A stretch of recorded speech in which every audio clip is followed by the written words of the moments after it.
Welcome to all my dear students to my channel Padhai Likhai with me Virendra. तो देखिए students, आज हम देखने वाले हैं वाव साइंस क्लास 8 का chapter number 8 that is combustion. Fuels क्या होते हैं, कंबशन क्या होते हैं, इस टॉपिक पे हम डिस्कस करने वाले हैं। सारे क्वेश्चन लेंगे एक्सरसाइज के, एमसीक्यू क्वेश्चन, ऑब्जेक्टिव क्वेश्चन भी लेंगे, ठीक है। Short question, long question, hots वगैरह सब लेंगे और साथ ही साथ कुछ एडिशनल क्वेश्चंस भी हम यहाँ पे लेने वाले हैं, जैसे कि आपके हो गए fill in the blanks, true false and match of the followings, ठीक है। तो इस टाइप के क्वेश्चन भी हम लेने वाले हैं। तो आइए बिना कोई टाइम गवाए हुए, वक्त गवाए हुए स्टार्ट करते हैं आज का video. First question, objective type question को पहले लेने वाले हैं एक्सरसाइज में, जिस सीक्वेंस में उसी टाइप से हम करने वाले हैं। चलिए पहला क्वेश्चन लेते हैं। क्या है, बर्निंग ऑफ कुकिंग गैस। जो कुकिंग गैस होती है यानी खाना बनाने वाली गैस है, इन स्टोव, लेकिन किस में जल रही है, वो स्टोव में, ठीक है। इज एन एग्जाम्पल ऑफ, वो किस टाइप का एग्जाम्पल है, मतलब किस टाइप के कंबशन का एग्जाम्पल है। स्पॉन्टेनियस कंबशन, एक्सप्लोजन या rapid combustion, both A and C. तो आप जान लीजिए एक्सप्लोजन जो कंबशन होता है एक साथ बूम बढ़ाम, है ना, जैसे पटाखा फूट जाता है, ठीक है, उस टाइप से बॉम्ब ब्लास्ट होता है उस टाइप से, ठीक है। तो ये तो हो नहीं सकता, ठीक है। स्पॉन्टेनियस, ठीक है, लगातार होता है, स्लोली होता है, ग्रेजुअली, लगातार कंटिन्यूअसली चलता रहता है प्रोसेस। रैपिड कंबशन क्या होता है, बहुत तीव्रता से, जल्दी के साथ होता है ना, लेकिन एक्सप्लोजन के जितना जल्दी नहीं होता, तो उसको कहते हैं रैपिड कंबशन। तो ये एग्जांपल हो जाएगा बेटा रैपिड कंबशन का। तो फर्स्ट का हो जाएगा बेटा C, option is correct. Next question, which of the following is not the necessary condition of combustion, यानी इनमें से कौन सी कंडीशन ऐसी है जो कंबशन होने के लिए नेसेसरी नहीं है। यहां पे वर्ड ध्यान देना है, नॉट द नेसेसरी कंडीशन। तो देखो भाई, कंबशन कैसे होता है तो हम सभी लोग जानते हैं, प्रेजेंस ऑफ कम्बस्टिबल मटेरियल, यानी जो जिसको जलाना है, कंबशन कराना है जिस मटेरियल का, वो तो प्रेजेंट होना चाहिए, है ना। तो ये तो नेसेसरी कंडीशन है।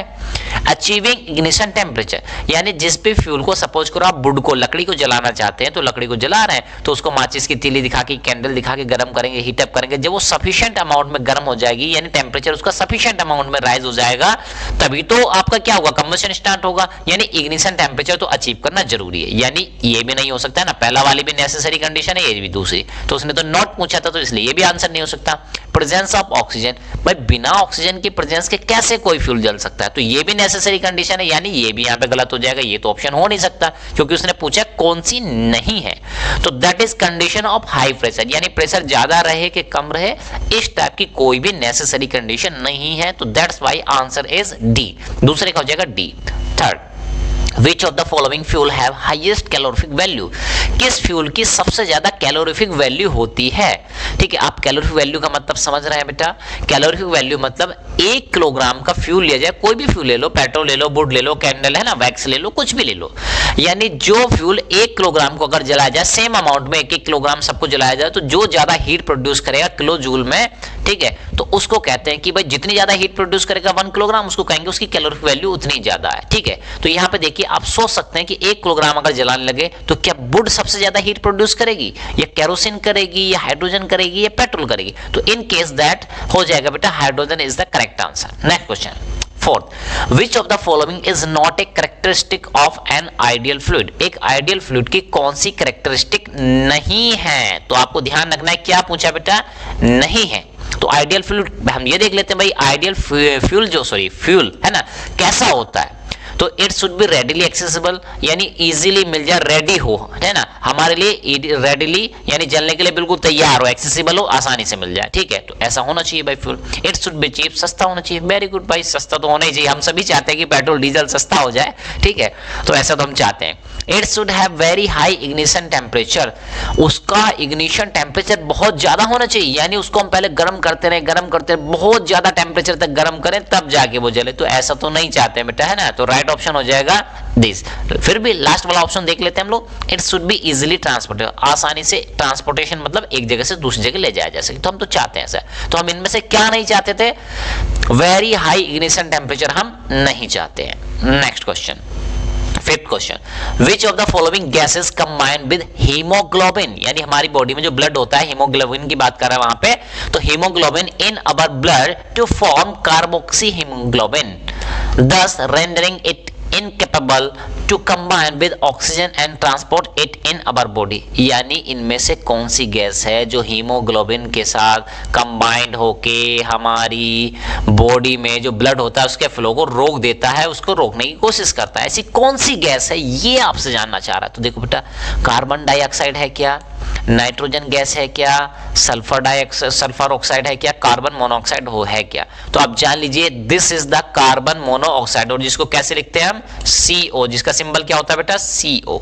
Carbon monoxide. तो ध्यान रखना, कार्बन मोनोऑक्साइड बहुत ही खतरनाक गैस होती है हमारी बॉडी के लिए, यानी ब्लड का फ्लो सर्कुलेशन रोक सकती है, जिससे इंसान की डेथ तक हो सकती है। ठीक है, तो फिफ्थ का हो जाएगा बेटा D option is correct. Next 6th question, which of the following is considered a highest grade of fuel. तो अभी हमने बात की थी हाईएस्ट ग्रेड ऑफ फ्यूल मतलब जिसकी कैलोरी वैल्यू जितनी ज्यादा उसकी वो हम मानते हैं कि वो उतना ही अच्छा फ्यूल है, उतनी ही अच्छी ग्रेड का फ्यूल है ना। तो इसमें लिग्नाइट हो गया, सॉरी, तो इसमें किसकी बात का फ्यूल, और फ्यूल में क्या ऑप्शन दिए बेटा, कोल दिए, लिग्नाइट कोल दिया है, बिटुमिनस कोल दिया है, एंथ्रासाइड कोल दिया, ऑल ऑफ दिस। तो हम सभी जानते हैं ए यानी ए ग्रेड का फ्यूल है ना, ऐसा समझ लीजिए आप। तो ए ग्रेड का fuel that is anthracite is the right option हो जाएगा यहाँ पे। चलिए next question 7th, which of the following fuel is obtained after the processing of coal in industries. यानी कोल की प्रोसेसिंग करके हम इनमें से कौन सा फ्यूल या कौन सा कोल है ना, किस कोल से हम कौन सा ये हम यहाँ पे ऑब्टेन कर लेते हैं। क्या एंथ्रासाइड कोल ऑब्टेन करते हैं कोल की प्रोसेसिंग से? जी नहीं, वो तो खुद एक कोल होता है। ठीक है, कोक, यस कोक को कर सकते हैं, डेफिनेटली ये आंसर हो सकता है, पहला आंसर नहीं हो सकता लेकिन कोक आंसर हो सकता है। फिर भी कैरोसिन नहीं भाई, क्रूड ऑयल नहीं, तो right option is Coke. Next question, आप चलते हैं बेटा शॉर्ट आंसर टाइप क्वेश्चन पे। किस पे चलते हैं? शॉर्ट क्वेश्चन टाइप क्वेश्चन पे हम लोग चलने वाले हैं। चलिए तो इसमें देखते हैं भाई क्या है क्वेश्चन। पहला क्वेश्चन ये रहा आपके सामने। चलिए हम साइड हो जाते हैं थोड़ा, है ना, दाएं बाएं खिसक जाते हैं ताकि आपको आसानी रहे। चलिए ऊपर ही रहते हैं इधर टॉप साइड में। चलिए डिफाइन इग्निशन टेम्परेचर। अब आपसे इग्निशन टेम्परेचर के बारे में पूछ रहा है कि डिफाइन करो भाई होता क्या है, बताओ तो उसको। तो कह रहा है the lowest temperature at which substance burn is presence of air. यानी कि जब सब्सटेंस ऐसा वो मिनिमम टेम्परेचर, देखो भाई जैसे हम बोर्ड को जलाने लगे या कोयले को जलाने लगे मतलब ऐसा थोड़ी ना होगा मैचस्टिक हमने जलती हुई दिखाई उसको जलने लगा, नहीं।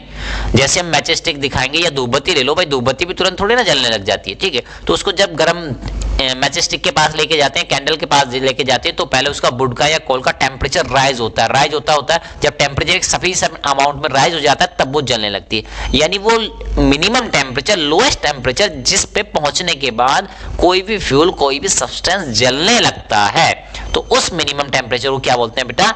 Ignition temperature. क्या बोलते हैं? Ignition temperature. Next, what are the components of a soda acid extinguisher? How does it work to extinguish fire? यानी सोडा एसिड एक्सटिंग्विशर के बारे में आपको बताना है कि क्या होता है और ये कैसे काम करता है। तो सोडा एक्सटिंग्विशर के बारे में जान लीजिए, जो आग को बुझाने के, फायर को बुझाने के काम आता है उसको कहते हैं हम एक्सटिंग्विशर। चलिए इसको देखते हैं, इमेज की हेल्प से हम समझने की कोशिश करते हैं। ठीक है, तो हम अपने आप को थोड़ा इधर रख लेते हैं, साइड में लेके चले जाते हैं। ठीक है, ताकि आपको आसानी रहे। चलिए देखते हैं आंसर क्या दिया बेटा, सोडियम है ना। तो पहले डायग्राम से समझ लेते हैं फिर आसानी रहेगी, ताकि हमको क्या रहे, इसमें आसानी रहे। तो देखो बेटा, ये एक सिलेंडर दिया हुआ है, इसमें दो चैम्बर दिए हुए हैं, वन इज दिस और सेकंड दिस, है ना। ये चैम्बर है और ये चैम्बर है। ठीक है, तो देखो भाई गैस कैनिस्टर होता है, कार्बन डाइऑक्साइड और केमिकल अदर। ठीक है, अदर केमिकल होते हैं, ये नोजल होती है। तो देखो बेटा बेसिकली क्या है, इसमें दो पोर्शन होते हैं, एक ये पोर्शन है और दूसरा ये वाला पोर्शन हो गया। ठीक है, अब इसमें क्या करते हैं, sodium bicarbonate and sulphuric acid इसमें प्रेजेंस होता है। The two solution come to contact. तो देखो बेटा एक में भरा, एक पोर्शन में भरा रहेगा सोडियम बाइकार्बोनेट, दूसरे पोर्शन में भरा रहेगा यहाँ पे क्या, आपका सल्फ्यूरिक एसिड। यानी दो चैम्बर है, दोनों में सेपरेटली अलग अलग चीजें भरी होती हैं। या आप ऐसे भी कह सकते हैं, ये छोटा सिलेंडर है, इसमें एक चीज भर लीजिए और बाकी का बाहर का जो पोर्शन है उसमें दूसरी चीज। यानी दोनों सेपरेट होने चाहिए, मिल लेने चाहिए कुल मिला के।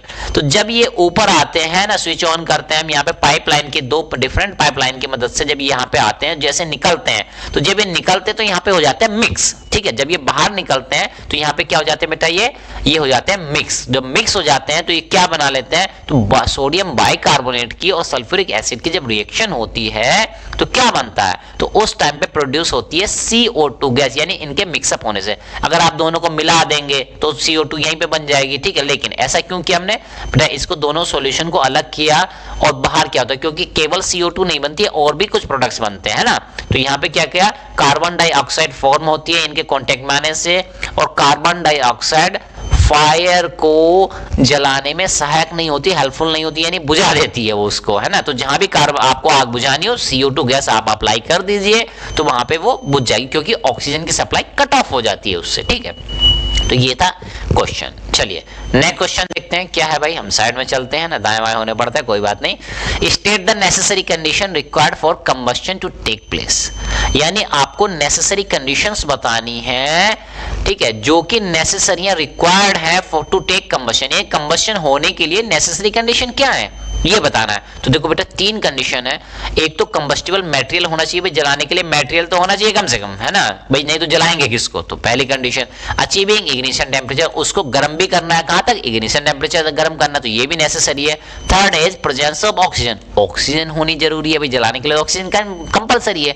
तो ये हो जाएगा आपका तीन मेन कंडीशन है, बाकी तो और कुछ भी हो सकता है ना, कि भाई उसमें मॉइस्चर ना हो, ये ना हो, दुनिया भर की चीजें हो सकती है, but basic and necessary condition आपको ये ध्यान रखना है। और हाँ बेटा, ये नेसेसरी कंडीशन है तो आप यहाँ पे ध्यान रखिएगा, कभी भी आपको आग बुझानी हो तो इनमें से किसी भी एक चीज की सप्लाई आप कट ऑफ कर देंगे तो आग बुझ जाएगी, यानी फायर एक्सटिंग्विश हो जाएगी। तो ये भी आपके इंपॉर्टेंट क्वेश्चन है ना, काम आएंगे आगे। चलिए क्वेश्चन नंबर 4 लेने की कोशिश करते हैं। क्वेश्चन नंबर 4 क्या है, magnesium is a combustible metal, comment. कह रहा है कि मैग्नीशियम जो है एक मेटल है लेकिन कंबस्टिबल मेटल यानी जलती है वो, इस पे कमेंट कीजिए। अरे भाई ऐसी कैसी मेटल है, आयरन तो नहीं जलता है ना, एल्यूमिनियम तो नहीं जलने लगता है, कॉपर तो नहीं जलने लगता है। अब ये मैग्नीशियम एक मेटल भी है और जलने भी लगती है तुरंत, ठीक है, तो कुछ अटपटा लगता है, लेकिन सुनिए बेटा, ये जो मैग्नीशियम होती है इज हाईली रिएक्टिव, यानी बहुत ज्यादा रिएक्टिव मेटल होती है। कैसी मेटल है बेटा, बहुत ज्यादा रिएक्टिव, यानी तुरंत रिएक्शन कर लेती है, यानी खुले एटमॉस्फेयर में ऐसी ओपन में आपने रखा और ये ऑक्सीजन से रिएक्ट करके क्या कर लेती है, जलने लगती है, बर्न होने लगती है। तो इसको आप ऐसे नहीं कर सकते कि लैब में हमें सोडियम मिला, थोड़ी सी पॉकेट में रख लेते हैं, चुरा के लेके चलते हैं, है ना, बच्चों में आदत होती है कभी कभी ऐसे कर देते हैं, लेकिन गंदी बात है बेटा, ऐसा नहीं करना चाहिए, ठीक। तो यानी कि अगर इसको ओपन एयर के कांटेक्ट में एटमॉस्फेयर आ जाएगी तो बर्न होने लगती है, जलने लगती है, यानी आप कहेंगे इसको बहुत ही ज्यादा क्या है, ये रिएक्टिव मेटल है, बहुत ही ज्यादा क्या बेटा, रिएक्टिव मेटल है, ठीक है।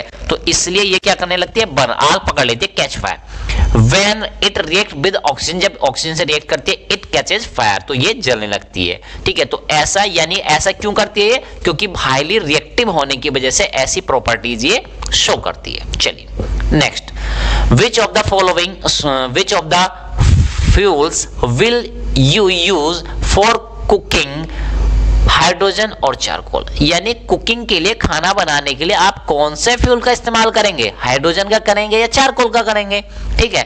Give a reason for your choice, और आपने ऐसा क्यों, जो भी आंसर आप सेलेक्ट कर रहे हैं तो आप वो क्यों कर रहे हैं, उसके लिए उसको आंसर भी बताना, यानी आपको एक्सप्लेनेशन दिए। तो देखो बेटा, हम यूज करेंगे चारकोल, हाइड्रोजन को हम यूज नहीं करेंगे, क्योंकि हाइड्रोजन को हैंडल करना अपने आप में बहुत दिक्कत वाली बात है, ठीक है, बहुत ही ज्यादा तीव्रता से जल्दी जल जाती है, तो उसको मैनेज कर पाना, हैंडल, और हाँ ये जलने के बाद बहुत ज्यादा अमाउंट में हीट देती है, तो भाई खाना बनाने में उतनी हीट की रिक्वायरमेंट हमको नहीं होती है, ठीक है। तो देखो बेटा, आंसर क्या हो जाएगा, हाइड्रोजन के बम बनाए जाते हैं, हाइड्रोजन बम आपने सुना होगा, एटम बम, है ना, जापान में नागासाकी और हिरोशिमा में बम फोड़े गए थे, तो वो एटम बम थे, लेकिन हाइड्रोजन बम उससे भी ज्यादा खतरनाक होते हैं, है ना। तो समझिए बात को, तो चारकोल हम यूज करेंगे, क्यों करेंगे, तो हम कमेंट बता रहे हैं, रीजन बता रहे हैं उसका, because it is easy to handle, ये हैंडल करने में इजी होता है, एंड हैव, और क्या करता है, एंड हैव इनफ कैलोरी, खाना बनाने के लिए जितनी हीट का अमाउंट चाहिए होता है उतनी कैलोरी वैल्यू इसकी होती है, ठीक है। But hydrogen is typical to handle, बहुत ज्यादा टिपिकल होता है हाइड्रोजन को हैंडल करना, that's why we use it, okay. Next question 6, fossil fuels are exhaustible, fossil fuel exhaustible होते हैं, मतलब वो एक दिन खत्म हो जाने वाले हैं, नेचुरल रिसोर्सेज है ना, एग्जॉस्टिबल है, नेचुरल रिसोर्सेज हैं जो प्रकृति में पाए जाते हैं, फ्री ऑफ कॉस्ट मिलते हैं, ठीक है। कमेंट, भाई आप उस पर कमेंट करो, यानी आपसे आपके विचार, आपकी राय जानना चाहता है भाई ऐसा है तो आप क्या सोचते हैं इसके बारे में, ठीक है। तो देखो बेटा हम बताएंगे कि हाँ सर ये सही बात है कि fossil fuels are found in earth crust. जो फॉसिल फ्यूल होते हैं वो कहाँ पाए जाते हैं? अर्थ क्रस्ट में पाए जाते हैं, अर्थ के नीचे पाए जाते हैं। Formed by plants and animals, यानी वो प्लांट्स और एनिमल्स की वजह से फाउंड किए गए, फॉर्म किए गए, यानी पेड़ पौधे जो प्लांट्स हैं उनकी लीव्स हैं, तने हैं, है ना, तो रूट्स हैं, इन सब ये दबे रह गए, मछली वगैरह अदर एनिमल्स जो थे नीचे दब गए, ठीक है, कंप्रेस हुए, हाई प्रेशर टेम्परेचर हुआ तो वो किस में कन्वर्ट हो गए? फॉसिल फ्यूल में, जैसे कोल में, पेट्रोलियम में, है ना, पेट्रोल डीजल इन सब में कन्वर्ट हो गए, ठीक है। तो हमें पता है they are a limited amount, वो किस में? लिमिटेड अमाउंट में, एक दिन खत्म हो जाने वाले हैं। क्यों खत्म हो जाएंगे बेटा? भाई ऐसा नहीं है कि पेड़ पौधे आज जमीन के नीचे नहीं दब रहे, लेकिन हम जिस रेट से, जिस स्पीड से उनको कंज्यूम कर रहे हैं, हमारी स्पीड बहुत ज्यादा है, तो इस स्पीड से कंज्यूम करेंगे तो बेटा वो एक दिन खत्म हो जाने वाला है। तो हम उसको यही कह रहे हैं कि ठीक बात है कि फॉसिल फ्यूल इन सब चीजों से बनाए जाते हैं, वो एग्जॉस्टिबल रिसोर्सेज हैं, लिमिटेड अमाउंट में है and can not B regenerated, और इनको रीजनरेट दोबारा से नहीं बना पाएंगे हम इन ह्यूमन टाइम स्केल, यानी जितनी एक आदमी की उम्र होती है उस टाइम स्केल में तो हम नहीं बना पाएंगे, ठीक है। यानी ये मिलियंस ऑफ ईयर्स लेते हैं, बहुत साल लेते हैं, ठीक है। तो इसलिए हम कह रहे हैं कि भाई खत्म हो जाएंगे, एग्जॉस्टिबल है, तो उसका यूज जरा संभल के कीजिए जनाब। चलिए next 7, state some characteristics of bituminous coal, यानी बिटुमिनस कोल की कुछ कैरेक्टरिस्टिक खासियत बताइए, प्रॉपर्टीज बताइए, गुण बताइए उसके कि भाई कैसा होता है, क्यों, मतलब ऐसा क्यों होता है ना। तो देखो बेटा कुछ ये इमेज दिखाई गई है बिटुमिनस कोल की, तो आप देख पा रहे हैं किस कलर का है।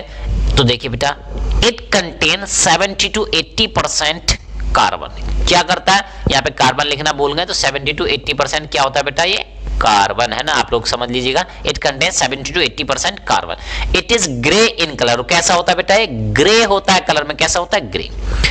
It is porous and hard, ये पोरस होता है, पोरस मींस इसमें बहुत पतले पतले छिद्र होते हैं, होल्स होते हैं, पिन होल्स होते हैं, ठीक है। एंड हार्ड, और क्या होता है बेटा? हार्ड भी होता है, होल्स भले से हैं इसमें लेकिन बहुत हार्ड होता है, ठीक है। चलिए तो ये हुई बिटुमिनस कोल के बारे में कुछ बातें। 70 to 80% कार्बन होता है, कलर याद रखना है, पोरस होता है, हार्ड होता है। चलिए next, why can water cannot be used to turn off the fire caused due to inflammable substance such as petrol? तो देखो बेटा क्या कह रहा है, आप समझिए बात को। why can water cannot be used, यानी आग बुझाने के लिए वाटर का यूज क्यों नहीं कर सकते हैं? भाई हमने तो यही पता था आज तक कि भाई आग बुझाने के लिए वाटर का यूज करते थे, अब ये कह रहा है कि आग बुझाने के लिए वाटर का यूज नहीं कर सकते हैं, ठीक है। फायर कॉज बाय, ऐसी आग के लिए जो लगी हो, किसके कारण, किसकी वजह से लगी हो? इनफ्लेमेबल सब्सटेंसेस, इनफ्लेमेबल सब्सटेंसेस की वजह से जो आग लगी है उसको, आग को बुझाने के लिए कह रहा है कि आप पानी का इस्तेमाल ना कीजिए या ना करा करें। भाई ऐसा क्यों कह रहा है? चलिए देखने की कोशिश करते हैं, समझने की कोशिश करते हैं, ठीक। तो भाई क्यों कह रहा है ऐसे? सच एज पेट्रोल, यानी जो आग पेट्रोल वगैरह की इनफ्लेमेबल सब्सटेंस की वजह से लगी उसमें नहीं करना है। अब ऐसा क्या हो गया भाई, इसमें समझने की कोशिश की। देखो बेटा fire produce by inflammable substance, यानी जो फायर लगती है इनफ्लेमेबल सब्सटेंस की वजह से, लाइक पेट्रोल, ठीक है, can not B control by throwing water, यानी आप उस पर कितना ही, यानी आपने देखा होगा तेल के कुओं में आग लग जाती है तो उसको बुझाने के लिए क्या करते हैं, ठीक है, तो उसके बुझाने के लिए आप उस पर पानी डाल के नहीं बुझा सकते। अब भाई ऐसा क्या है भाई, पानी डाल के क्यों नहीं बुझा सकते, तो समझिए। तो देखो बेटा पेट्रोल है, डीजल है, ये सब क्या होते हैं? ये वाटर से हल्के होते हैं, यानी पानी होता है भारी। तो पानी जब इनके ऊपर डाला जाएगा, पेट्रोल में आग लगी है, आपने पानी डाला, ठीक है, तो इग्निशन टेम्परेचर थोड़ा बहुत डाउन हो जाएगा, लेकिन वाटर अल्टीमेटली जैसे कांटेक्ट में आएगा तो होता है भारी, वो चला जाएगा पेट्रोल से नीचे। वो कहां चला जाएगा बेटा? पेट्रोल के डाउनवर्ड डायरेक्शन, यानी वाटर चला जाएगा नीचे, ऊपर ऊपर रहेगा क्या? पेट्रोल या डीजल। तो पेट्रोल ऊपर है तो आग तो ऊपर ही लगनी है, ठीक है। तो समझिए, तो इसी चीज को लैंग्वेज में देखिए कैसे हमने लिखा है, इसको हम साइड हो जाते हैं फिर से। Fire produced by inflammable substance like petrol can not be controlled by throwing water, यानी उसको आप कंट्रोल नहीं कर सकते पानी को फेंक कर उसके ऊपर, because water being heavier, water heavy होता है देन ऑयल, ऑयल से क्या होता है? भारी, सेटल्स डाउन, और वो पानी क्या होगा? नीचे बैठ जाएगा ऑयल के, ऑयल कंटिन्यूज टू बर्न, और ऑयल क्या रहेगा? जलना जारी रहेगा, कंटिन्यू रहेगा, तो कैसे आग बुझ जाएगी, ठीक है। अब समझे आप रीजन। चलिए नेक्स्ट क्वेश्चन की ओर बढ़ते हैं। Out of coke and coal which is better and why? तो कह रहा है कि कोक और कोल इन दोनों में से बेटर फ्यूल कौन सा है और क्यों बेटर है ये भी बताइए उसको। ठीक है भाई, ये तो बता दिया बेटर है, लेकिन ये भी तो बताइए बेटर क्यों है, ये भी आपको बताना है। तो चलो भाई कोशिश करते हैं, आइए। Coke is better fuel than coal. तो हम कह रहे हैं कि कोक बेटर है कोल से, ठीक है, because it has higher calorie values. तो देखो बेटा, कोल को प्रोसेस करके हम बनाते हैं कोक, तो यानी कोक क्या हुआ, हायर ग्रेड का हो, यानी कोल को प्रोसेस करते हैं, इंप्रूवमेंट करके, बेटरमेंट करके उसका कोक बनाते हैं, तो डेफिनेटली कोक बेटर होगा, because it has higher calorie value, और इसकी हायर कैलोरी वैल्यू होती है, दैट्स व्हाई हम ये आप सिंपल कह सकते हैं, बिकॉज कोक है higher calorie value, it is better fuel than coal, that's why we will use coke. ठीक है, इस तरह से भी आप उसको कह सकते हैं। चलिए अब आते हैं लॉन्ग आंसर टाइप क्वेश्चन पे। लॉन्ग आंसर टाइप क्वेश्चन करने की कोशिश करते हैं। देखिए क्या है, पहला क्वेश्चन लेते हैं, right the characteristics of an ideal fuel. Ideal fuel की कैरेक्टरिस्टिक लिखिए। चलिए कुछ कैरेक्टरिस्टिक हैं जो आपकी बुक में भी दी हुई हैं, ठीक है, उन्हीं को हम समझाने की कोशिश करते हैं आपको। It should B readily available, यानी आसानी से उपलब्ध हो, इजीली, यानी उसमें कोई प्रोसेस ना करना पड़े हमको, है ना, कि भाई जैसे आप खुद समझो, जैसे मैं कहूँ आपसे आपको संतरा खाना है, तो आप संतरे का छिलका छीलेंगे, ऑरेंज का छिलका छीलेंगे, फिर उसमें बीज भी निकलते हैं, वो भी निकालेंगे, खाते टाइम वो बीज भी निकालेंगे। लेकिन अंगूर देखो, आए गप मुंह में डाला और खा गए, यानी रेडी है बिल्कुल खाने के लिए, लेकिन संतरे में कुछ प्रोसेस करने पड़ते हैं। ठीक है, उसी तरह से देखो, तो कह रहा है it should be readily available for use, यानी जो फ्यूल है वो रेडी हो, बिल्कुल फ्यूल लाया और माचिस की तीली दिखाई, मैजेस्टिक दिखाई और जलना स्टार्ट, बीच में कोई प्रोसेस की आपको जरूरत नहीं। जैसे कोल है, कोयला हम लेके आते हैं तो उसको फोड़ना पड़ता है, छोटे छोटे टुकड़ों में बांटना पड़ता है, तो कई लोग क्या करते हैं उसको पाउडर में भी, फॉर्म में भी बनाने की कोशिश करते हैं, तो ऐसा नहीं। तो कह रहा है कि रेडली अवेलेबल फॉर यूज, है ना। Next, it should be less, ठीक है, it's cost should be less, इसकी कॉस्ट कम होनी चाहिए यार, पैसा कम जाना चाहिए ना, तो यानी पैसा कम खर्च होना चाहिए, सस्ता होना चाहिए। ठीक है, नेक्स्ट, इजीली ट्रांसपोर्टेड, यानी एक जगह से दूसरी जगह ले जाने में आसानी रहे, ठीक है, इस तरह का होना चाहिए। इग्निशन टेम्परेचर शुड बी लो, यानी कि जरा सी आग दिखाई और तुरंत जलने लगे, यानी जरा सा टेम्परेचर पाया और बर्न होने लगे, फायर कैच ये कर ले, है ना, तो इस तरह से होना चाहिए।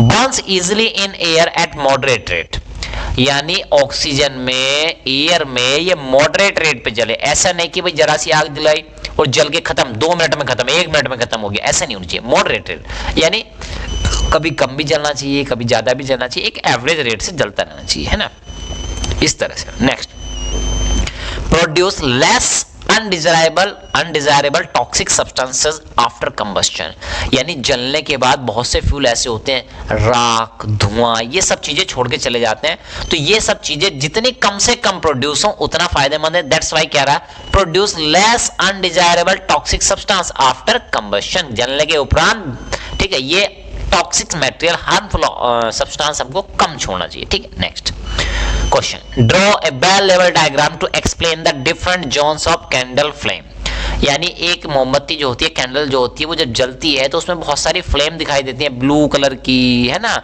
येलो कलर की, कुछ रेड कलर की भी दिखाई देती है, तो वो कह रहा है कि इन जोन्स के बारे में, फ्लेम जो है उसके डिफरेंट जोन्स के बारे में हमको बताइए। ठीक, चलो बताने की कोशिश करते हैं। आउटर जोन सबसे पहली होती है बाहरी जोन, तो पहले इमेज देख लेते हैं बेटा।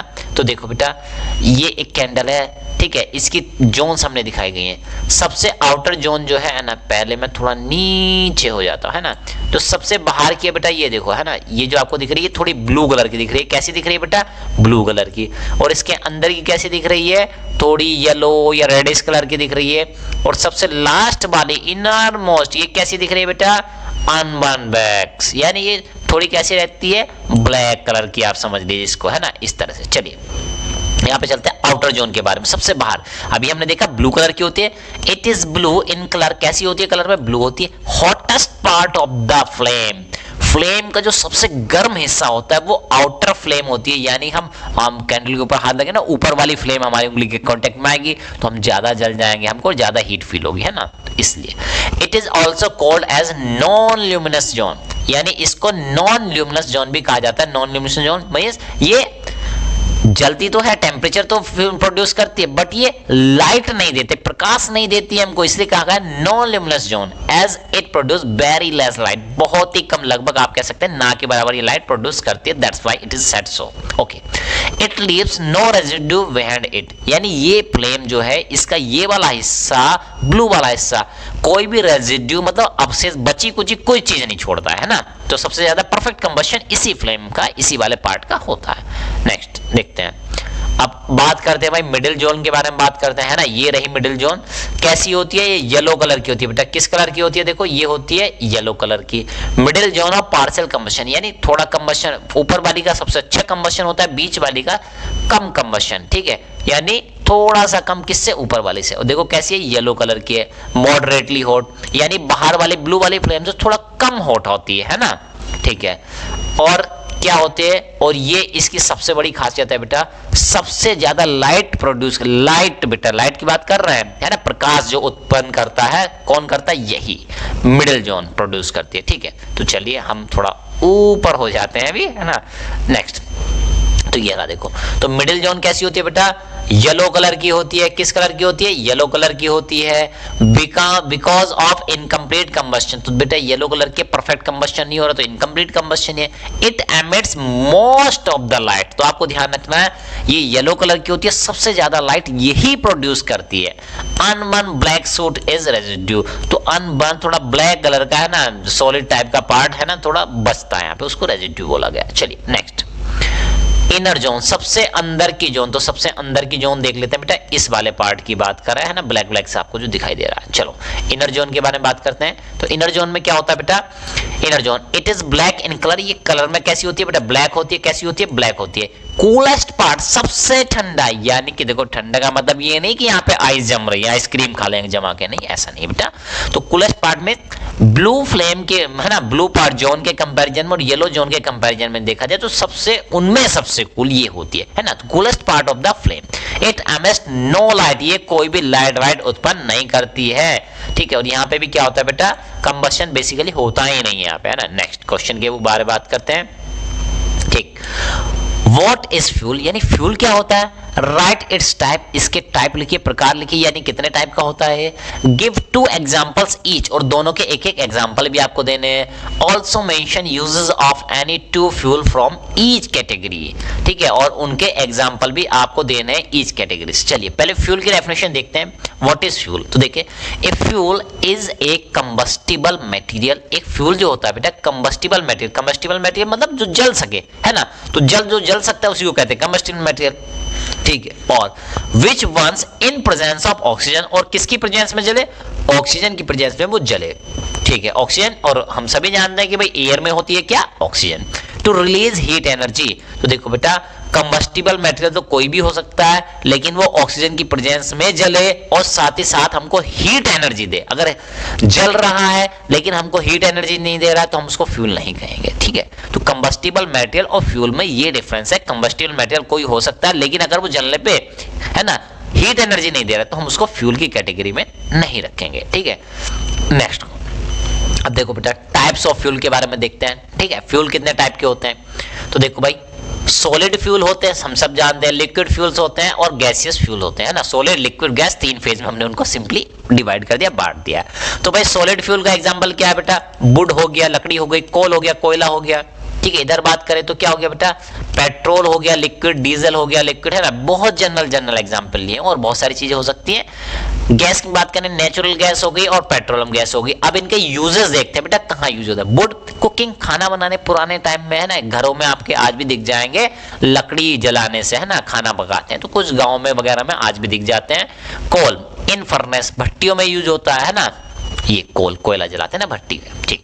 पेट्रोल आपने देखा होगा, समोसे वाला कढ़ाई लगाया रहता है, नीचे भट्टी चाय वाला, है ना, वहां पे देखा होगा शायद। नेक्स्ट पेट्रोल, तो भाई आप सभी जानते हैं गाड़ियों में, बस में, कार में, ट्रक में, है ना, बाइक में, सब जगह यूज करते हैं पेट्रोल, ठीक है। ऑटोमोबाइल्स में दैट इज डीजल, ये भी ऑटोमोबाइल में यूज करते हैं, बस में, ट्रक में, ठीक है, यहाँ पे यूज करते हैं। नेचुरल गैस कहाँ यूज करते हैं बेटा, व्हीकल्स में यूज करते हैं ना, यानी आप जान लीजिए कि सीएनजी वाली गाड़ी आ रही है, एलपीजी वाली गाड़ी, उस टाइप की चीज, है ना, आप समझ रहे हैं, गैस से चलने वाली चीज। व्हीकल्स में यूज करते हैं, इंडस्ट्रीज में यूज करते हैं, पेट्रोलियम को कहाँ यूज करते हैं, व्हीकल्स में और इंडस्ट्री में यहाँ पे यूज करते हैं। तो ये सॉलिड फ्यूल के दो एग्जांपल हो गए, ठीक है, और उनके इस्तेमाल हो गए, यूजेस या एप्लीकेशंस उनके हो गए। तो इस टाइप से आप, और हाँ आपको ये नोट डाउन करना हुआ करे तो आप इसका स्क्रीनशॉट भी ले सकते हैं, ठीक है, जब हमने टिक नहीं किया इस पे, है ना। तब next, explain the process of refining. अब देखो बेटा क्वेश्चन क्या कह रहा है, explain the process of refining of petroleum, यानी पेट्रोलियम की रिफाइनिंग का जो प्रोसेस होता है, क्या होता है बेटा, पेट्रोलियम की रिफाइनिंग का जो प्रोसेस है उसको आप एक्सप्लेन कीजिए, हमको समझाइए, ये क्वेश्चन है, ठीक है। चलो समझाने की कोशिश करते हैं, चलिए। Petroleum is a mixture of various component, यानी जो पेट्रोलियम होता है, देखो बेटा पेट्रोलियम और पेट्रोल में डिफरेंस है। पेट्रोलियम में बहुत सारी चीजें होती हैं, बहुत सारे कंपोनेंट्स होते हैं, यानी पेट्रोल एक कंपोनेंट। तो देखो बेटा पेट्रोलियम में क्या क्या चीजें आती हैं, पेट्रोल पेट्रोलियम में आता है, डीजल ये भी पेट्रोलियम का हिस्सा है, पेट्रोलियम गैस ये गैस भी हिस्सा है, लुब्रिकेटिंग ऑयल जिसको आप मोबिल ऑयल वगैरह बोलते हैं, पैराफिन वैक्स वगैरह, मोम वगैरह, ये सब किसके हिस्से हैं, पेट्रोलियम। तो पेट्रोलियम में पेट्रोल आता है, डीजल आता है, ठीक है। देखो पेट्रोल तो पेट्रोलियम है, बट ये जो पेट्रोलियम है इसमें पेट्रोल हो सकता है, डीजल भी हो सकता है, बहुत सारी चीजें हो सकती है ना। अब आपको समझ में आ गया कि भाई पेट्रोल और पेट्रोलियम दोनों अलग अलग चीजें होती है, तो बेटा है ना दोनों में अंतर डिफरेंस समझने की कोशिश कीजिए। चलिए अब ये क्या है refining process, the process by which components of petroleum are separated. तो देखो बेटा हम अर्थ से जो निकालते हैं ना, क्या तेल के कुएं, तो वहां से हम पेट्रोलियम निकालते हैं, पेट्रोल नहीं निकालते, क्या निकालते हैं, पेट्रोलियम निकालते हैं। फिर इनको पेट्रोल को डीजल को सबको अलग करते हैं उससे ना, पेट्रोल अलग करेंगे तभी तो है ना इंडस्ट्रीज होती है जिन पर रिफाइनिंग प्रोसेस करते हैं ना। तो जैसे कि आप जानते हैं यूपी में मथुरा में रिफाइनरी फैक्ट्री है ना, तो वहां पे तो इसी तरह से द प्रोसेस बाय विच, ऐसा प्रोसेस ऐसा method by which components of petrol, ये जो पेट्रोलियम के कंपोनेंट्स हैं जैसे कि पेट्रोल डीजल आर सेपरेटेड, उनको अलग किया जाता है, इज कॉल्ड, इस प्रोसेस को क्या कहते हैं, is called refining of petroleum. इस प्रोसेस को क्या कहते हैं, refining of petroleum. Okay next point, अब देखो भाई ये इमेज है आपकी बुक में बनी हुई है, ठीक है, उसी को लेकर हम एक्सप्लेन करने की कोशिश कर रहे हैं। तो ये देखो बेटा क्रूड ऑयल जिसको बोला जाता है क्रूड ऑयल, दैट इज कच्चा तेल, है ना, इराक से, ईरान से, अफगानिस्तान से जो तेल आता है उसको क्रूड ऑयल बोलते हैं, कच्चा तेल, वो खरीदते हैं हम। उसको क्या करते हैं, यहाँ पे फर्नेस में डाला जाता है, फर्नेस में जाता है ना, फर्नेस में आग है, हीट एनर्जी, तो गर्म होता रहता है ना। फिर गर्म होने के बाद देखो बेटा टेम्परेचर पे डिपेंड करता है ना, तो जैसे 400 डिग्री सेंटीग्रेड पे आपको क्या मिलेगा, फ्यूल ऑयल मिलेगा, 370 पे डीजल मिलेगा, 300 पे केरोसिन मिलेगा, 200 पे गैसोलीन मिलेगा, 150 पे कुछ और। यानी आप सीधे से समझिए उसको क्रूड ऑयल को, कच्चे तेल को फर्नेस में लेके जाते हैं, उसको डिफरेंट टेम्परेचर पे गर्म करते हैं और गर्म करके कुछ देर तक बनाए रखते हैं उसको, ठीक है। सपोज करो मुझे डीजल चाहिए तो मुझे क्या करूंगा, उस कच्चे तेल को मैं 300 डिग्री सेंटीग्रेड गर्म करता रहूंगा और वहां पे होल्ड करके रखूंगा थोड़ी देर, है ना, कि 300 पे बना रहे, तब हमें मिलेगा डीजल। तो ये प्रोसेस होता है, यानी कि फर्नेस में ले जाएंगे, वहां पे हीट एनर्जी हो जाएगी, फिर उसको ले जाएंगे इस वेसल में, बर्तन में कलेक्ट करेंगे, है ना, वेसल आपके लिए तो है ना, लेकिन बर्तन बहुत बड़ा होता है ना, तो दैट्स वाई उसको वेसल नहीं बोलेंगे, ठीक है। तो यानी ये भी क्या है, रिफाइनिंग एक प्रोसेस है, तो यानी डिफरेंट टेम्परेचर पे डिफरेंट चीजें ऑब्टेन हमको होती है, प्राप्त होती है। चलिए अब इस प्रोसेस में होता क्या है इसको भी डिफाइन करने की कोशिश करते हैं। तो देखो बेटा सबसे पहले क्या करते हैं, आप इसका स्क्रीनशॉट लेके भी अपने पास रख सकते हैं, ठीक है। Petroleum is heated above 400 degree Celsius, यानी पेट्रोलियम को 400 या उससे ज्यादा डिग्री सेंटीग्रेड पे हीट कर, यानी यहां तक हमको हीट करना हो सकता है, ठीक है। उसके बाद क्या करते हैं रिफाइनरी में, ठीक है, different fractionating column at different Heights have horizontal tray, यानी हम वहां पे ट्रे बना लेते हैं। ट्रे कैसे बना लेते हैं, जैसे ये 1 2 3 है नहीं, हॉरिजॉन्टल ट्रे बना लेते हैं, ठीक है। तो आपने 300 पे गर्म किया तो यहाँ इस वाले पोर्शन में 200 पे किया था, इसमें 400 पे गर्म किया, तो ऐसे है ना, डिफरेंट पोर्शन, हॉरिजॉन्टल पोर्शन होते हैं जिसको बोला जाता है ट्रे, ठीक है। तो उस पर गर्म करते हैं, ठीक है। गर्म करने के बाद क्या करेंगे भाई, फिर वेपर ऑफ डिफरेंट, जब गर्म करेंगे तो वो वेपराइज होंगे, है ना, वेपराइज यानी गैस की फॉर्म में बनेंगे, उड़ेंगे वो, है ना। Vapour of different components condense at different height, जब देखो वेपराइज होंगे तो गैस बनेगी, वो गैस बनेगी तो गैस को उनको अलग कर लेंगे, है ना। सपोज करो जैसे भाई 400 पे 400 मान लिया है ना, 400 पे पेट्रोल की वेपर बन रही, तो उस वेपर को अलग कर लेंगे, तो यानी उसमें पेट्रोल की वेपर होगी, फिर उस वेपर को अलग ले जाएंगे, तो उसको क्या कर लेंगे हम, ठंडा करेंगे, टेम्परेचर डाउन करेंगे, कंडेंस हो जाएगा, तो उस कंडेंस करने से क्या मिलेगा भाई, वेपर किसकी थी, पेट्रोल की, तो मिलेगा क्या, पेट्रोल। तो इस तरह से कहेंगे कि अलग हो गया, तो ये प्रोसेस होता है। तीसरा स्टेप ये हो गया। Last, this process is known as fractional distillation, और इस प्रोसेस को हम क्या कहते हैं, फ्रैक्शनल डिस्टिलेशन के नाम से भी हम इसको जानते हैं। चलिए नेक्स्ट चलते हैं, next question. Harmful effects caused by the air pollutants released during the combustion। यानी कि आपको क्या करना है बेटा, caused by the air pollutants आपको क्या बताना है। ठीक है, ये लाइट थोड़ा गड़बड़ कर देती है बीच बीच में कहीं, है ना। ओके चलो चलता रहता थोड़ा। स्टेट द हार्मफुल इफेक्ट्स, आपको हार्मफुल इफेक्ट्स बताने caused by the air pollutants। जो एयर पोल्यूटेंट्स होते हैं यानी एयर पोल्यूशन में कुछ कंटेंट होते हैं भाई, कुछ मटेरियल तो होते होंगे, कुछ सब्सटेंस तो होते होंगे, तो उन एयर पोल्यूटेंट से क्या क्या हमको नुकसान होते हैं release during the combustion of fossil fuel. यानी जब फॉसिल फ्यूल का कंबशन करते हैं तो एयर पोल्यूटेंट्स होते हैं, उनसे हमें हार्मफुल क्या क्या इफेक्ट्स हो सकते हैं वो आपको बताना है। तो देखो बेटा, इसमें कुछ चीजें हम डिस्कस करेंगे। इट प्रोड्यूस यानी एयर पोल्यूटेंट्स होते हैं, ये एयर पोल्यूशन यानी कंबशन कराते हैं फॉसिल फ्यूल का, तो क्या मिलता है, इट प्रोड्यूसेस कार्बन डाइऑक्साइड।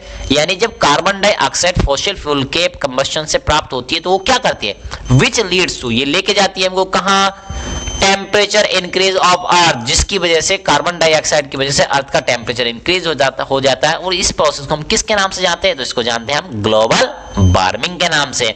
यानी अर्थ का टेम्परेचर एक ओवरऑल एवरेज टेम्परेचर बढ़ जाता है, इसको क्या जानते हैं, ग्लोबल वार्मिंग के नाम से जानते हैं। इट प्रोड्यूसेस कार्बन मोनोऑक्साइड, अगर ये कार्बन मोनोऑक्साइड प्रोड्यूस कर रहा है ना फॉसिल फ्यूल, तो क्या होगा, विच में prevent transport of blood in our body, हमारी बॉडी में जो ब्लड का फ्लो है उसको रोक सकता है, रेंडर कर सकता है। इट में कॉज डेथ, और कभी कभी तो इंसान की डेथ भी हो सकती है भैया इससे, है ना। बहुत खतरनाक चीज है कार्बन मोनोऑक्साइड। चलिए next third one, the inhaled particles में कॉज अस्थमा। ठीक है, जो इनहेल्ड यानी सांस लेके अंदर चले जाते हैं हमारी बॉडी में, तो कह रहा है इन पार्टिकल्स की वजह से अस्थमा हो सकता है, कफ हो सकता है, खांसी हो सकती है, रेस्पिरेटरी प्रॉब्लम्स यानी सांस लेने में दिक्कतें हो सकती हैं। तो ये सारी प्रॉब्लम्स भी हमको हो सकती हैं एयर पॉल्यूटेंट्स की वजह से।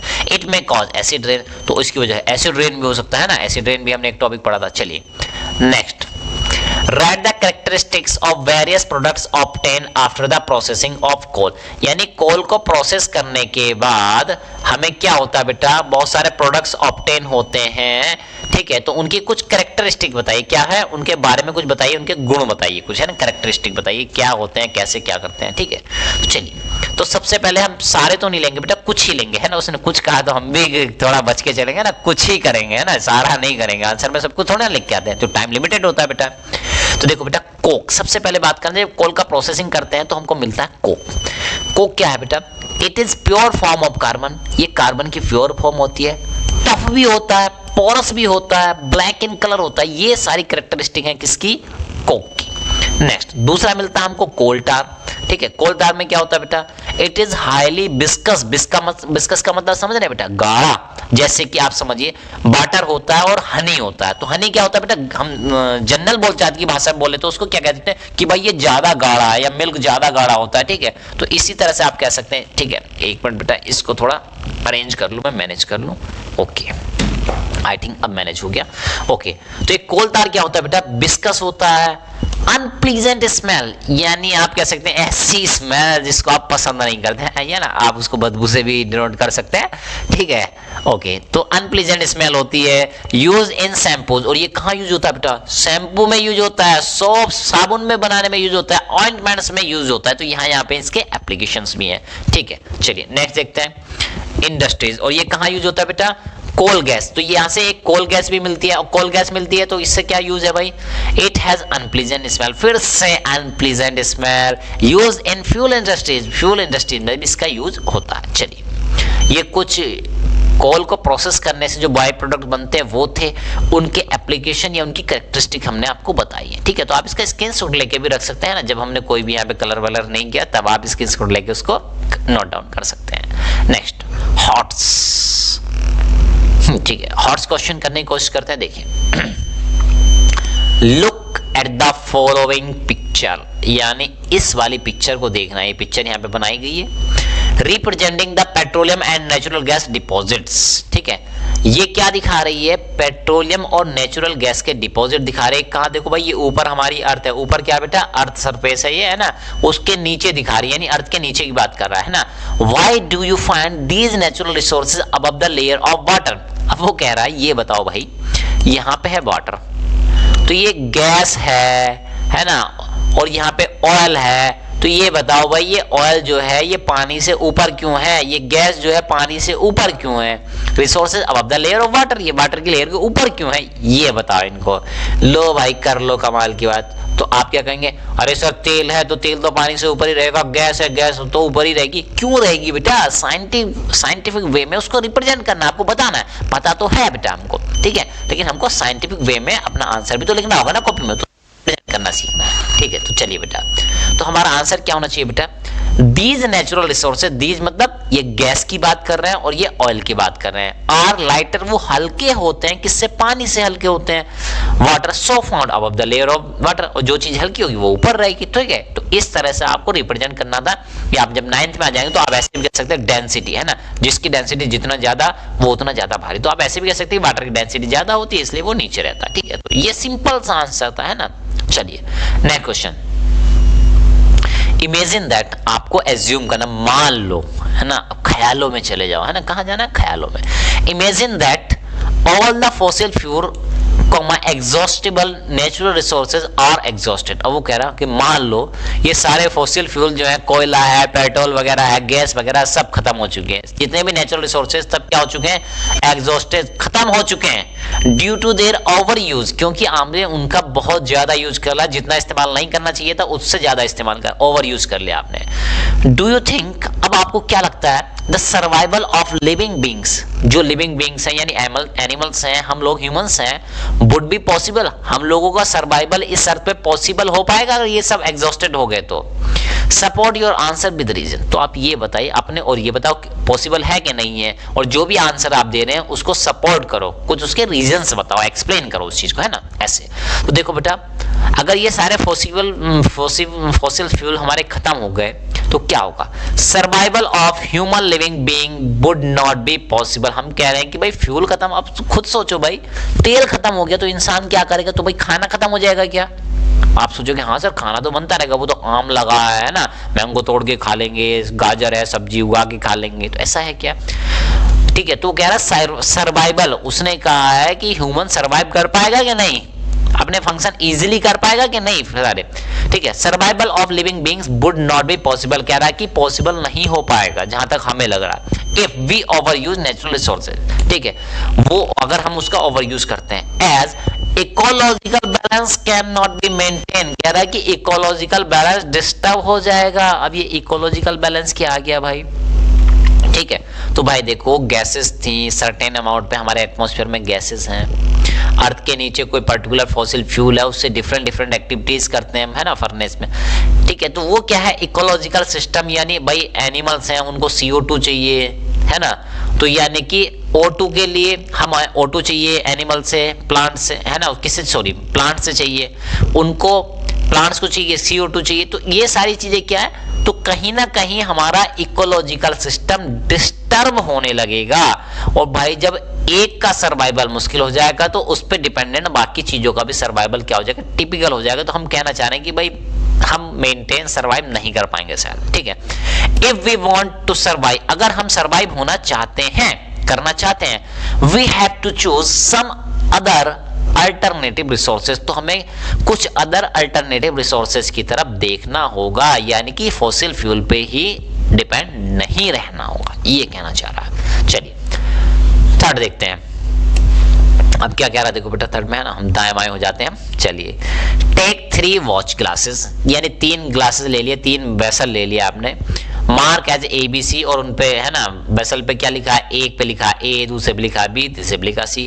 Take some milk in A वाले में मिल्क है ना, A वाले में क्या बेटा मिल्क, B वाले में क्या mustard oil and petrol in the C, यानी पहले वाले में मिल्क है, दूसरे वाले में मस्टर्ड ऑयल है, और थर्ड वाले में क्या बेटा, क्या है बेटा, थर्ड वाले में पेट्रोल। ओके कोई दिक्कत नहीं, ले लेते हैं, हमें क्या करना है भाई, दे रहा है मान लिया जब, है ना, तो हमारा क्या जा रहा है, ब्रिंग ए बर्निंग मैचस्टिक, अब उनके आगे जलती हुई माचिस की तीली मैचस्टिक लेके आओ, नियर ऑल दीज 3 सब्सटेंसेज, यानी A के आगे भी एक मैचस्टिक लेके गए जलती हुई, है ना, B के आगे भी, C के आगे, उनके बीकर के उस वेसल के ऊपर हमने ले जाके रख दी, है ना, जहां से वो गैसेस वगैरह जो भी प्रोसेस है वो हो रहा है ना।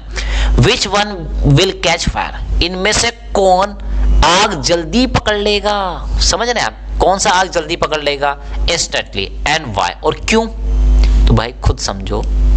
भाई एक में है मिल्क, तो मिल्क को तो आग पकड़ते देखा नहीं है। बचा क्या? मस्टर्ड ऑयल है ना। तो देखो बेटा, मस्टर्ड ऑयल के हम चिराग जलाते हैं। क्या जलाते हैं? चिराग जलाया करते हैं, ठीक है।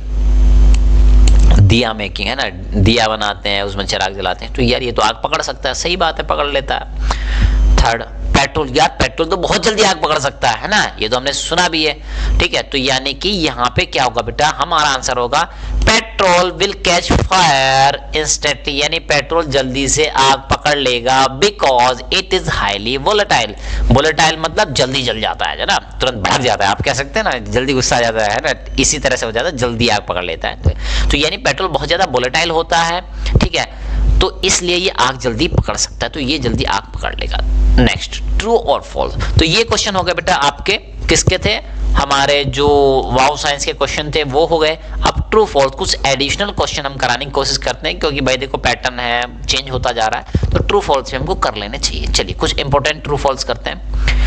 Fractional distillation is used for refining petroleum. जो फ्रैक्शनल डिस्टिलेशन का प्रोसेस होता है वो पेट्रोल की रिफाइनिंग करने के लिए यूज होता है।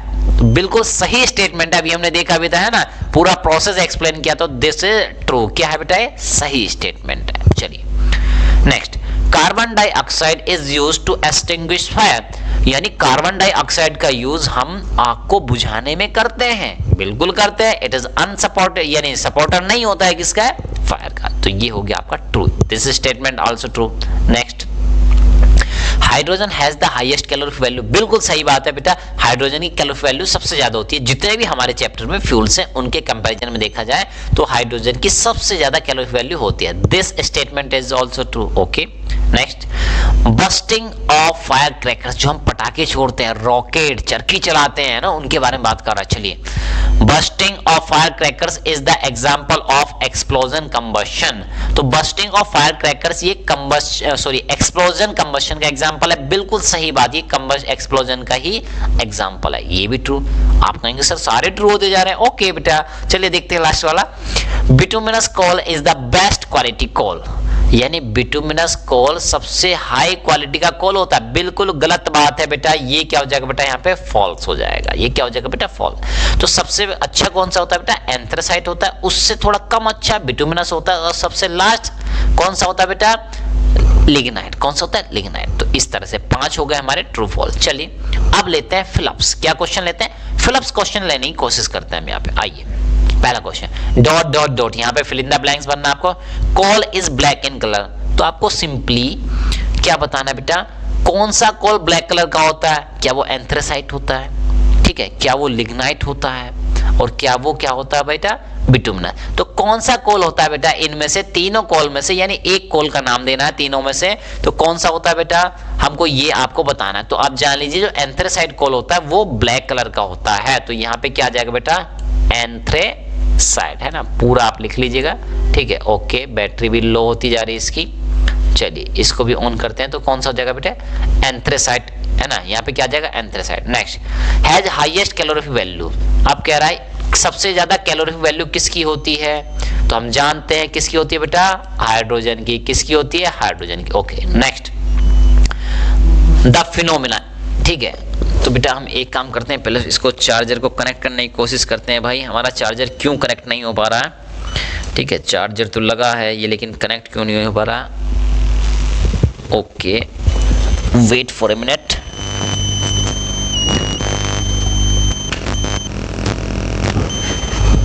ओके, आई थिंक लाइट अभी आई है कि नहीं देख लेते हैं, चेक कर लेते हैं बेटा।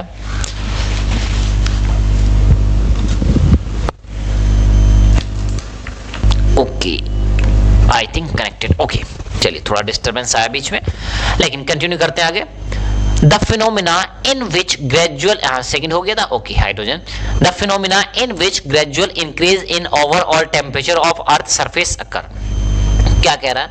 The phenomena in which gradual increase in overall temperature, यानी ग्रेजुअल में धीरे धीरे टेम्परेचर इंक्रीज हो जाता है। किसका?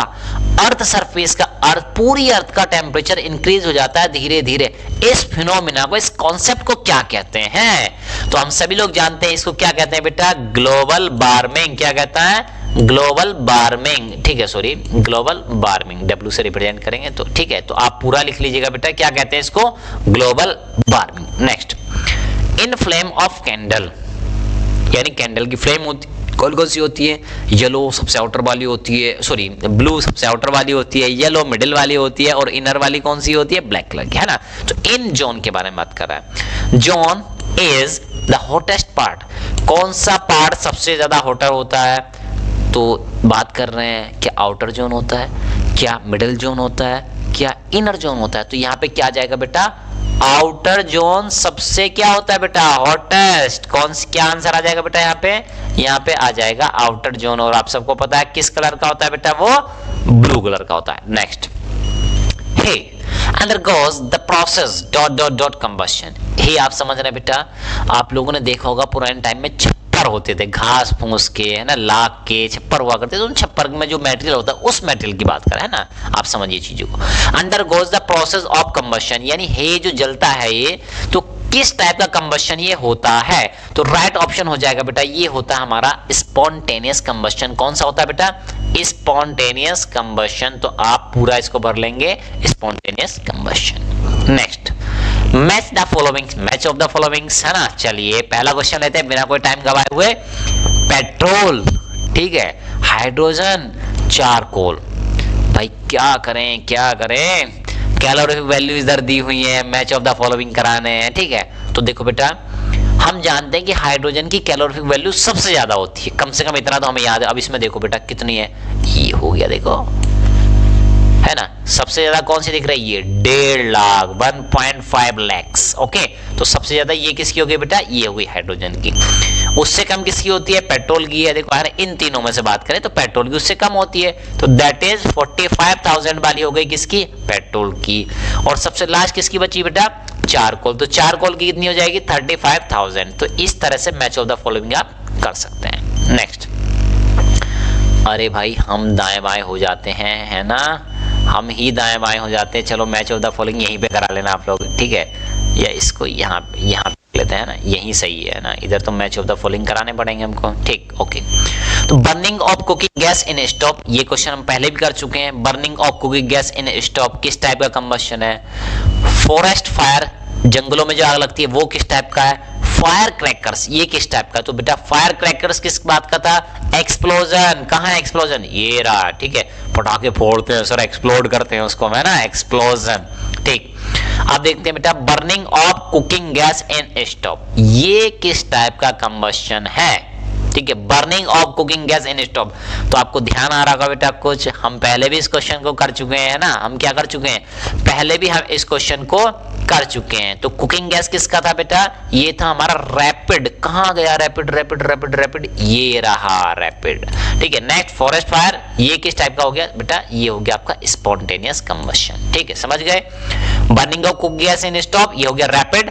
Forest fire, spontaneous, fire crackers क्या हो गया बेटा, ये हो गया आपका एक्सप्लोजन, ठीक है। इसको इस तरह से कर लेंगे। चलिए next, maximum heat, maximum light, coolest part, यानी फ्लेम का क्वेश्चन है, आप समझ जाइए, क्योंकि 3 फ्लेम के यहाँ पे आपको एग्जांपल्स भी दिए हैं, 3 फ्लेम के। चलिए इसको यहाँ पे कर लेते हैं। चलिए, मैक्सिमम हीट आप सभी लोग जानते हैं आउटर जोन से मिलती है। मैक्सिमम हीट आउटर जोन से क्या मिलती है बेटा, मैक्सिमम हीट जो कि होती है ब्लू कलर की।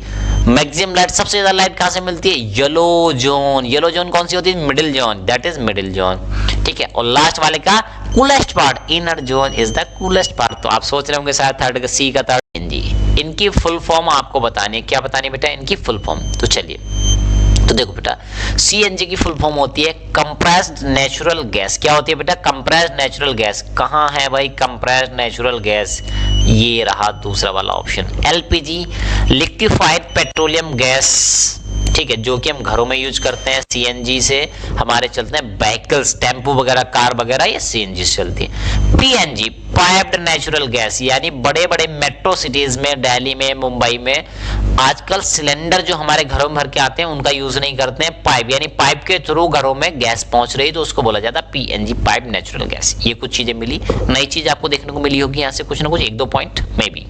चलिए नेक्स्ट क्वेश्चन है, आपको मैच ऑफ द फॉलोइंग कराने हैं। ग्रीन हाउस गैस किससे रिलेट करता है, सल्फर एंड नाइट्रोजन किससे रिलेट करता है, कार्बन मोनोऑक्साइड किससे रिलेट कर रहा है। तो देखो बेटा, green house gas, global warming, green house gas, तो इसमें से कौन सी हो जाएगी, ये हो जाएगी बेटा ग्लोबल वार्मिंग से। कौन सा रिलेट कर रहा है, तो ये कर रहा है ग्रीन हाउस गैस रिलेट कर रहा है ग्लोबल वार्मिंग से।